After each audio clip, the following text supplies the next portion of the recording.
Okay, I'm on some more bullshit. I've been thinking about that Tucker Carlson thing and the Zionist thing and all that, and how he switched sides. And if you followed Tucker Carlson's career, he always played the part where he was with them.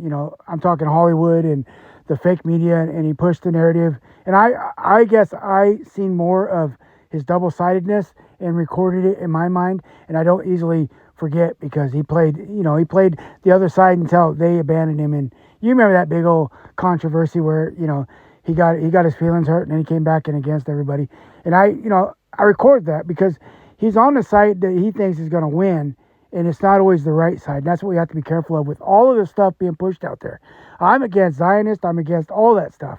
I'm against anybody oppressing anybody, and especially against what's going on over there under that Abrahamic made-up religion, and those made-up people that want to oppress everybody else and say that they're the chosen. You ain't chosen for shit. But what we have to be careful about is that they're going to pit certain people to feed that narrative so they can promote their wealth and their industry in playing both sides. It's all a game, and both sides have invested stake, and we're the stake. What does that make sense? They're going to put out just whatever they want to stay in the limelight and push a narrative until they milk it and find out it's wrong, and then they'll say, "Well, we didn't know," and they'll switch sides, and we can't allow that anymore. That's how our kids get hurt.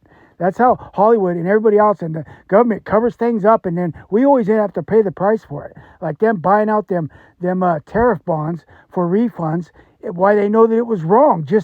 So we would go pay the tariffs, us as a consumer, and then they would buy out the refunds at 10% on cost, and then get the total, and we don't get nothing back. It's like that. They always cover it up. And Tucker, he's just one more face out there that's going to cover it up when it comes time to cover it up, or push a narrative just to get us against a certain group of people. So we got to be careful about that.